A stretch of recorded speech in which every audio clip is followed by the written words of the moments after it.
Hello and welcome to my rules explanation / playthrough of Uwe Rosenberg's Cottage Garden. This is the second in his, maybe it's the third, I don't know if it came out before or after Indian Summer. It's part of his sort of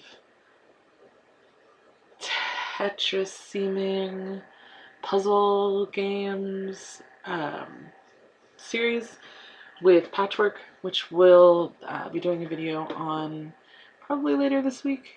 We got some catching up to do. It's been a little while since I did a video, I know. So let's just go ahead and dive right in. Cottage Garden is a 2 to 4 player game. We are going to be playing against the AI. We'll go ahead and play against a medium AI and a hard AI. Let's go ahead and get started. Okay, so the idea here is that we are trying to have the most aesthetically pleasing flower beds in the land, I guess, or in a neighborhood. The way we're going to do that is we are going to be taking flower arrangements from the nursery and placing them into our plots over here. And you'll notice that they're kind of shaped in a way that's going to fit in and around things. This up here is the gardener. He or she, we'll call her she is going to move around each turn. So right now on my turn she's showing which plants I can add to one of my plots. I'm going to choose one of them and add them to my plot. Then she'll advance to this one. So the number 2, it corresponds to this player. And player number 2, who I believe is the puppy, will choose one of these to put on one of their plots. And then player number 3 will choose one of these to put on their plots. And then they'll come around here and it's my turn again. And I'll choose one of these. Now, if there's only one or none, if there's one or less flower arrangements in a row, the empty spaces will be filled in this order from the wheelbarrow. So you know what's coming up. But if there are 2, 3, or 4 remaining arrangements, then it won't refill. And we'll go around the board like that. 1, 2, 3, 1, 2, 3, 1, 2, 3, 1, 2, 3. This tells us how many times we've been around the board. We're going to have 6 times around the board to finish as many of these garden plots as we can to score points for being fantastic cottage gardeners. So let's take a look at how the points work. You get points not from the flower arrangements themselves usually, but from visible pots and plant covers in your garden. So when you're placing these arrangements, you can cover up these things that are printed on your garden plot, but you'll be taking points away from yourself. Now you'll notice that there are empty pots and plant covers out here as well. If these flower arrangements are in your garden plot, you will get points for them as well. So let's take a look at how points work. You will get 1 point. You get to advance 1 space on the track for each empty pot you have. You get to advance on this track. And for each plant cover, you get to advance on this track. So basically, plant covers are worth 2 points each. Pots are worth 1. Now, when you finish a garden plot, you're only able to advance 1 token up a track for that plot. So let's say I finish this plot. I don't add any additional empty pots or plant covers, but I don't cover any of these up either. So I would get 4 points for my pots, 1, 2, 3, 4. So I would move 1 token up to 4, and I would get to advance 2 spaces for the cover, 1, 2. Now, if I finish this one, same story, 3 plants, or 3 pots, I could either move that first one up 3 more spaces, 1, 2, 3, or I could pull a second token, 1, 2, 3. The same is true for these. I could advance a second token, 1, 2, 3, or I could take that previous token, 1, 2, 3. Now, there's benefits to both. So let's talk a little bit about what those benefits might be. First, let's talk about cats. cats take up a space in your garden and help you complete it. Everybody starts with 2 cats. That's what this number signifies. It lets you know how many cats each player still has at their disposal. How many little sleepy cats. When you cross this line, this 7, you get a cat. And now, maximum, you can only ever have 2 cats in your inventory. So if crossing this line gives you a 3rd cat, you need to place it immediately on the board. Getting all 3 tokens out on the board of a color is going to get you a free empty pot.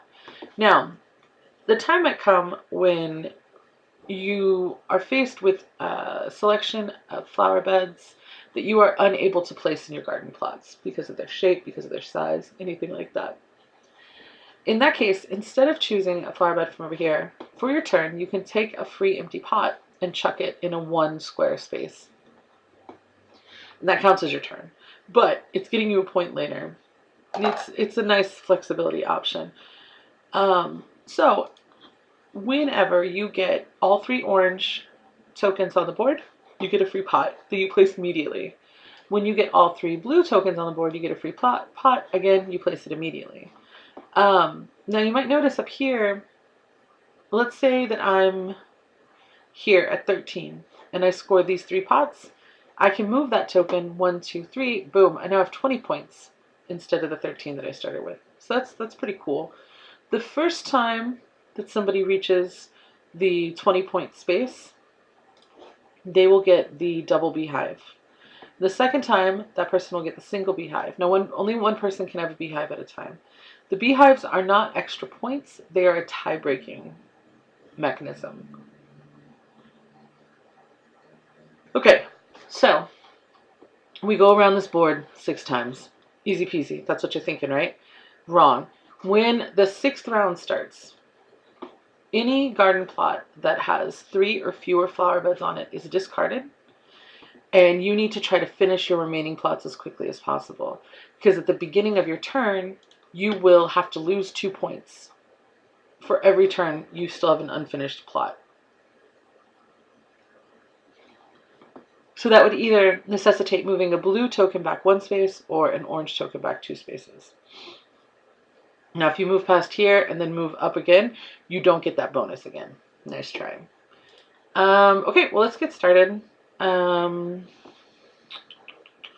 What I like to do, my philosophy is I look to see if there's any that have bonus points, like the pots or the plant covers, and try to get them out as soon as possible. So this cheeky little thing isn't going to fit in this without covering up something.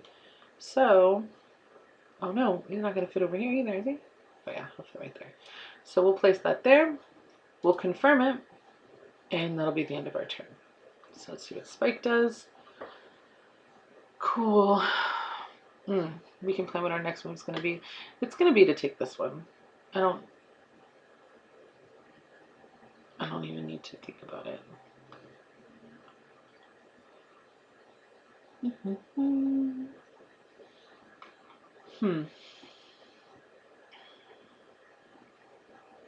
Yeah, because we have this little 1 space right here.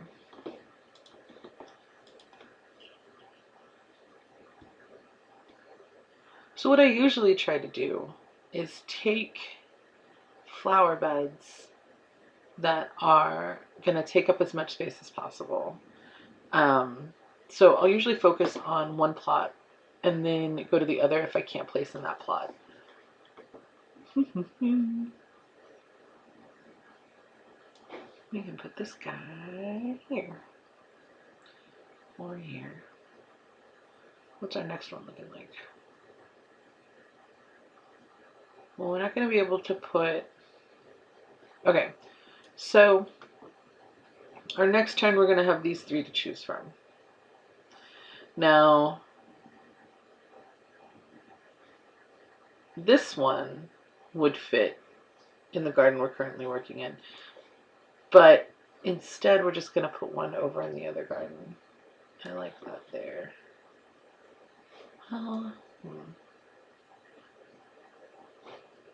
When we come over here, we're going to get whatever the new ones from that are. I'd like to be able, here we go. Because these three are going to go here. And then we'll get these three.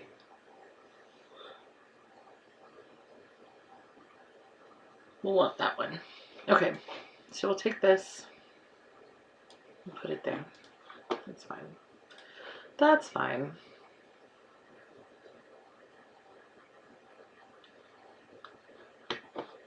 And this one is 5 squares. See, this one's only 4 squares. This one's 4 squares. I'm kind of inclined to take the one that's more squares, size-wise. I'm also going to get a chance to have access to this one. Oh, no, I'm not.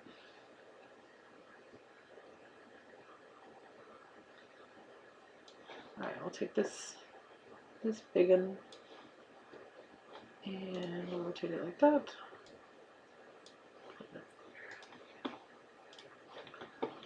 Deet, deet, deet.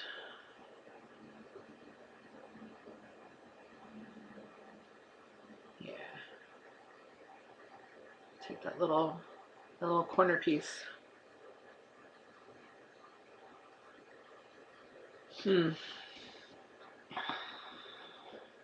This one. This one. Rotate it around. So far nobody scored anything. We would be able to see if someone had scored. We'd see what their cumulative orange track score is, cumulative blue track, and then this will tell us what their total score is. Orange plus blue.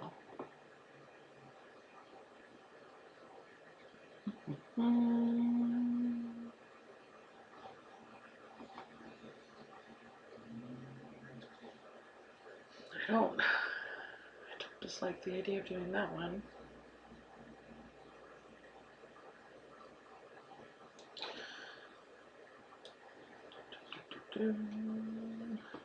No.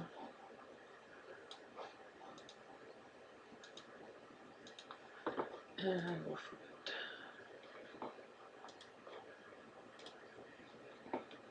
Alright. So that's an important thing to know too. You can flip this over so it's like it's mirror. You can rotate it around. You can flip it and rotate it. They just used their free cat. So if we look at their score track, you see that they got up to the 7, so they got a free cat.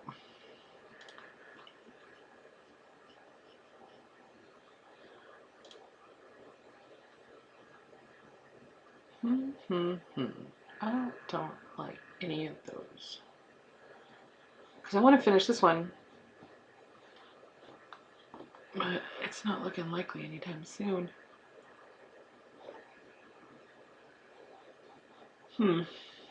Maybe.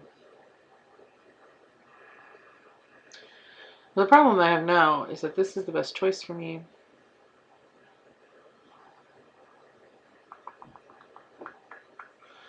Okay, we'll just take this one. We'll just take this one and put it there. You might have to take a couple turns of taking pots. Taking pots is so inefficient.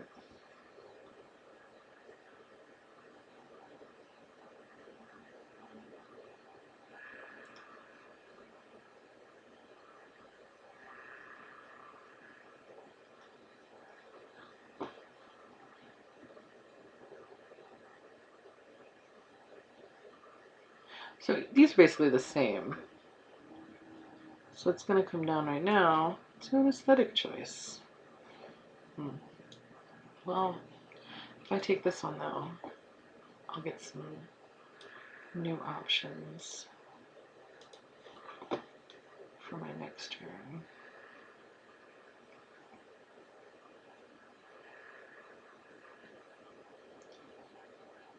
turn. None of those work for me.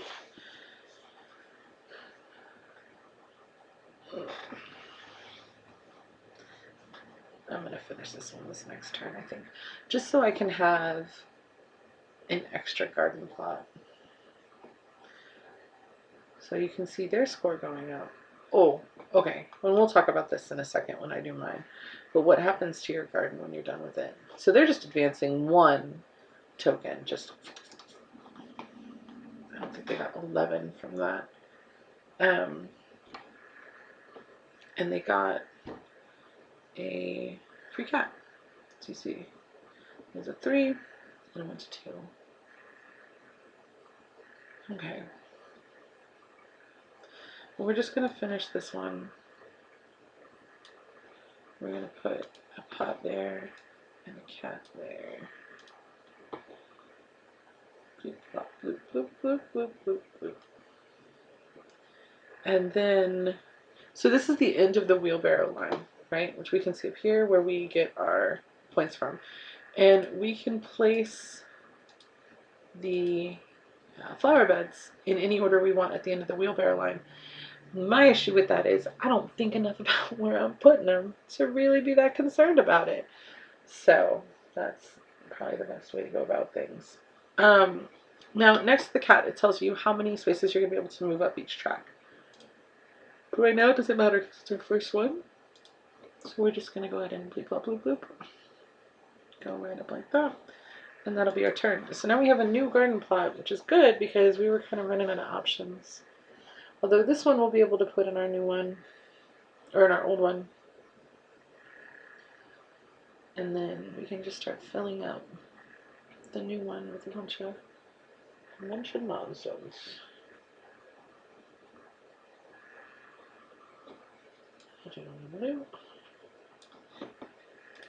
There.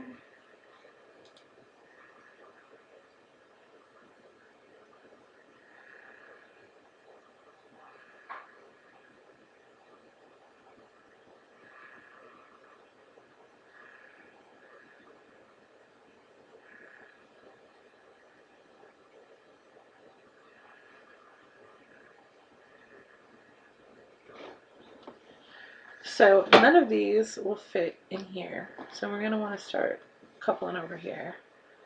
Then we want to take this big one and put it right up at the top. This little pumpkin patch. Come on.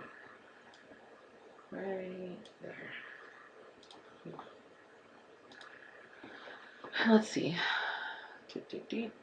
Those are too big as well. So we'll probably take this one to put right here.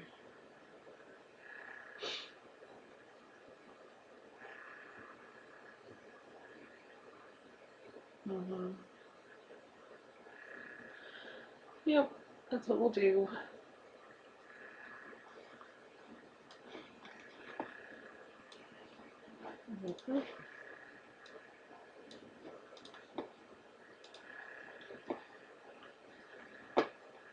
Our next one will be between these two.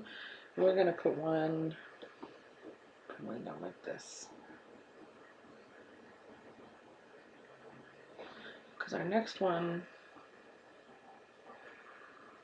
we'll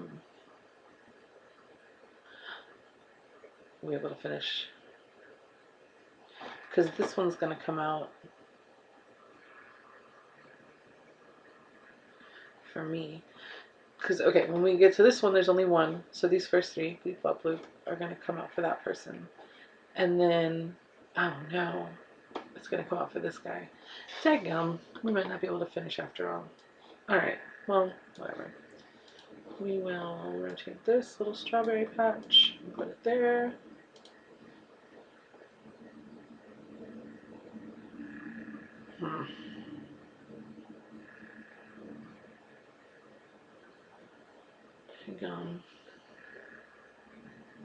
If they take this one, we might be okay. And if they don't take it, we'll be okay. Either way, we're going to be okay. It might not be ideal.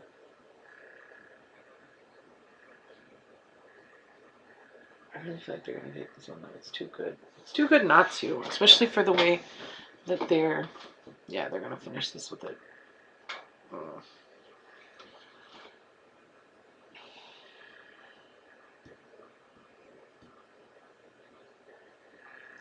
Which is fine, because we'll just take this plant cover and put it here, and then put a cat.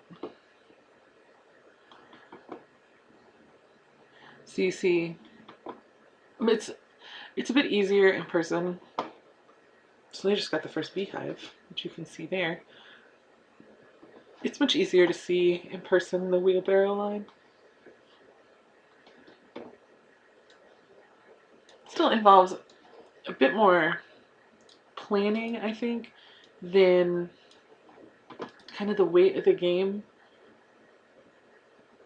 dictates. Like, I feel like it's almost too much. You can see I'm not planning for anything here.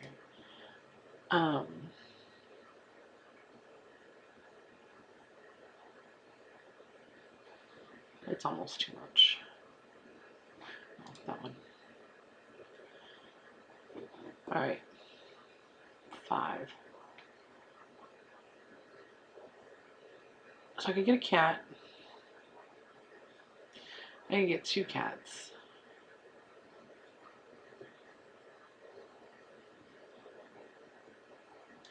I think I want to work on getting all 3 of them out, though.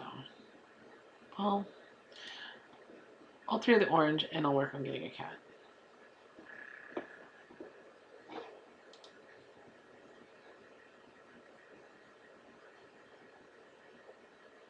Okay, so our next turn, we're going to have all of these at our disposal.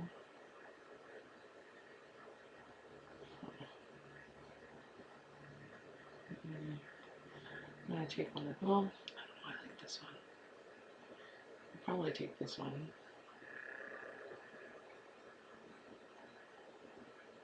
Yeah. And it's going to go, nope, right there.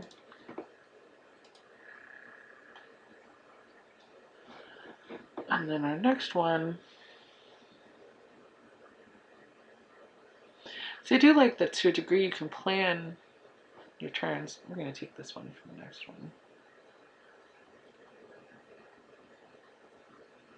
It's really important, I think, to be able to think about what your next turn, what you're going to do on your next turn, even when it's not your turn. Otherwise, games just go on too long. So just kind of nice that this game gives you an idea of, hey, just so you know, this is what your turn's going to look like. So get to thinking, maybe. Put that there. And this one we can place in either one. Right? No, only in the first one.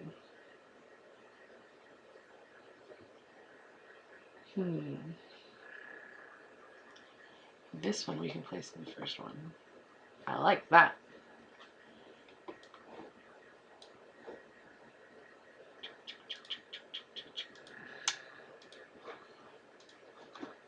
It's like I have no spatial awareness. Here we go. Alright, our next one is going to be one of these 2. It's going to be that one. And then after that, we will get, ooh, some real good choices. These 3 are going to be our real good choices. Possibly. No.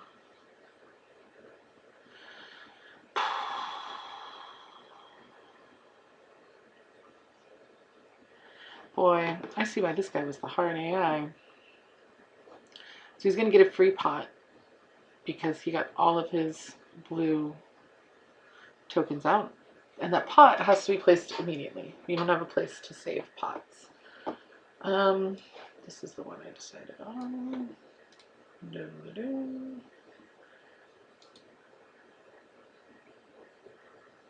And we're around 4 of 6. And that's rounds around the board.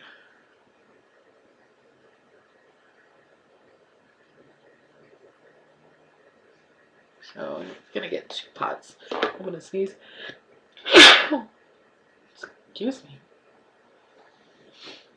2 pots, 2 pots.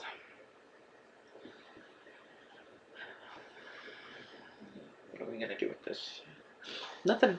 We can't do anything with either of these things. So we will be taking a pot and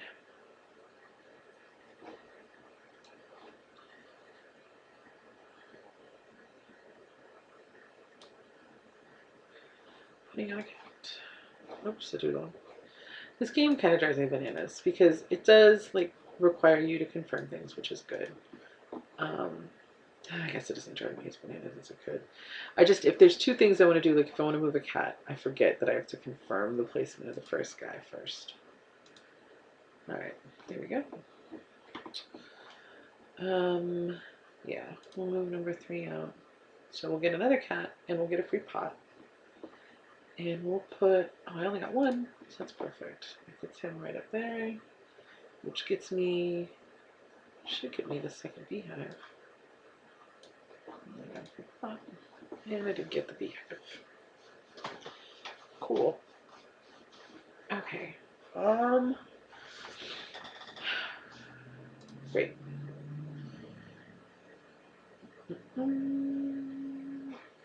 Where are we gonna be now? Ooh, that's good timing.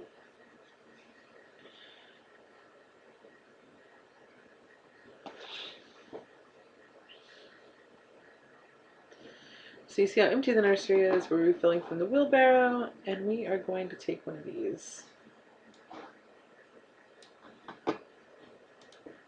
Confirm it. We're going to be able to get the other one too on our next turn, so we're just going to leave it for now. We don't need to spend a cat on it.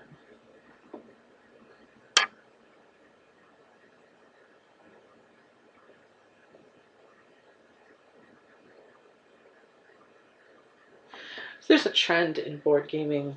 Well, not really a trend. I mean, it's pretty legitimate. I feel like trend has this implicit idea that it is fleeting. But one of the big facets of board gaming is like miniatures gaming, which usually is like monsters and warriors and things like that. I would like to see miniatures game based on like this game that is just like, you know, like those tiny little pots you can get from like from a nursery or something. Oh god, I have no idea. No idea what the plants are gonna be. So we're just gonna put a cat. Dang. Put a cat there.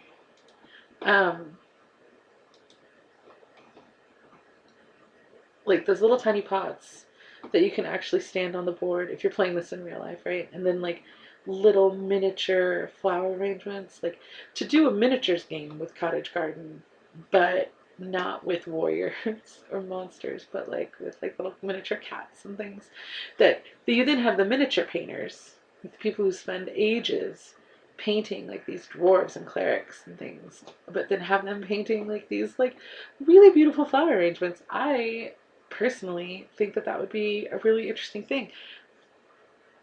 Unfortunately, this game,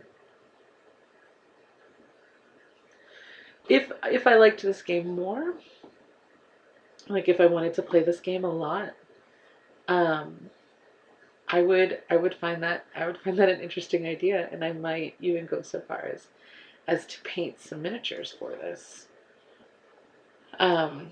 So if you know anybody who does do that, I would really like to see it, because I just think that would be very interesting. Okay, so a couple things. These maps down here tell you where your pots are, where your plant covers are, and where your cats are. So you have kind of an idea from that. Now we are in the fifth of six rounds. So what we're gonna see is at the end when we get past up here. Let's see, I have 1, 2, 3, 4, 5 more pulls from the nursery. And then if I have a board that has 3 or fewer flower beds, it's going to go away. And I'm going to be penalized for each flower bed that I haven't completed once the 6th round starts. So we need to get to thinking a little bit here. Let's see. Our turn is this one. Do I want to carry both of them over? I think I do. I think I do. All right, we're going to put that down.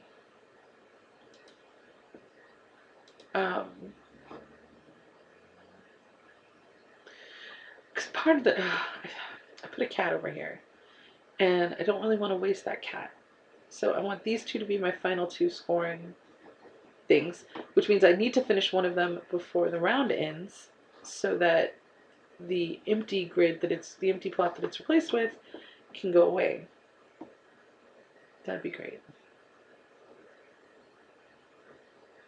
Oh, it's my turn again.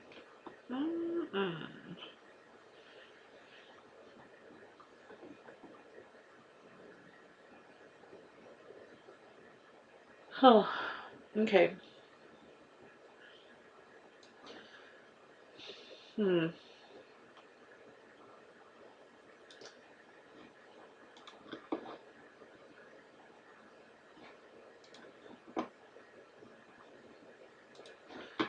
Alright, our next one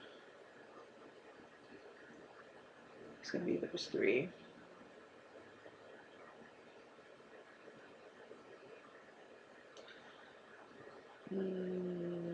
None of which...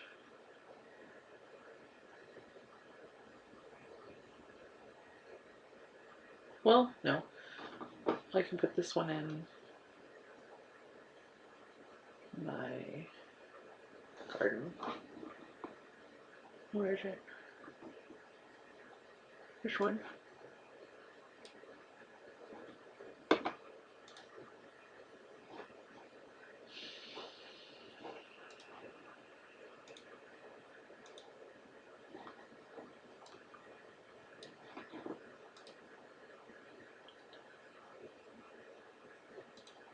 Cool. Okay. I only have 2 more turns, so I want to definitely be able to finish one of these in a turn. I have 2 cats. I can finish this one.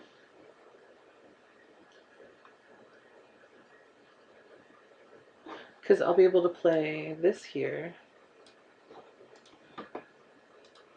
And then I can get this corner piece, and that'll go down here, and then I'll put cack. And then I'll just have this one to finish. Oh. Oh no, that one's gonna go away. Oops, a doodle?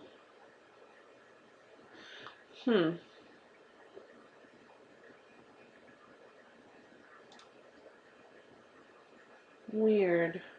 Well, I mean... So, okay, that's right. In a 3-player game, the start point is in a different place, which is kind of frustrating. Alright, we'll do that. We'll do that. See, unfortunately, they're going to be able to finish both of theirs.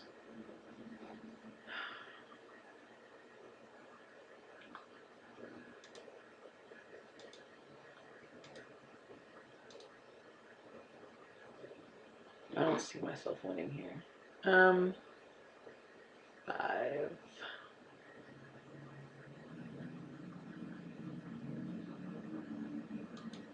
Doesn't matter at this point. And we'll just do 2, because I don't need a cat. So that's my final score.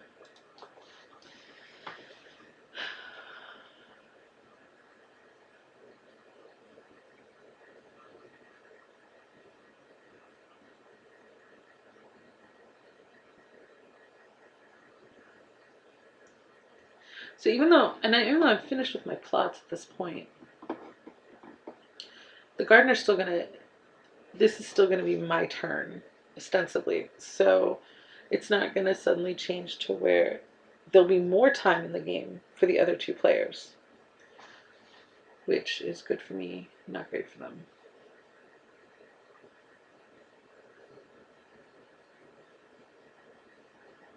And it just skips me. I don't think I'm going to be able to beat this guy, though. I really wish I'd been able to get that last plot out.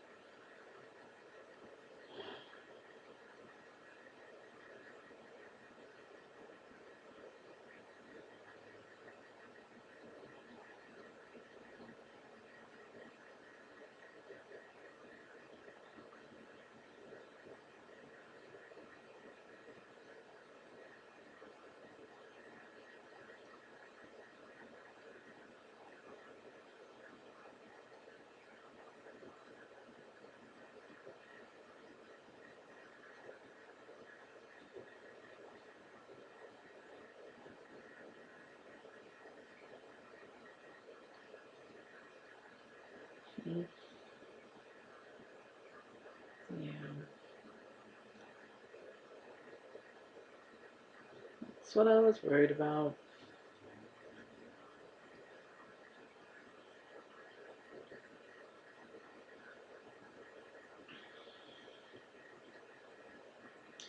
I mean, he's only going to have so many turns to finish his stuff. Hmm.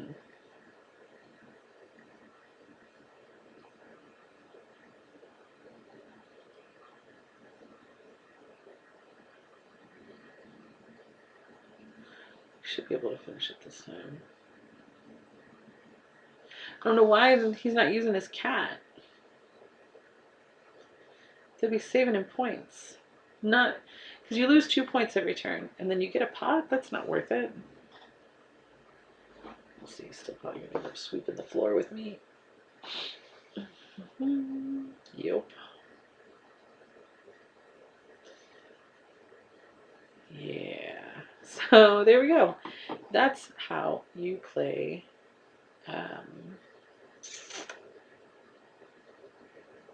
Cottage Garden. It looks like the beehives are worth the amount of points, like how many beehives are on the picture. So you got 2 points for that beehive. I got 1. Like I said, they would serve as a tiebreaker. You don't get any points for leftover cats, so I don't know what was going on there.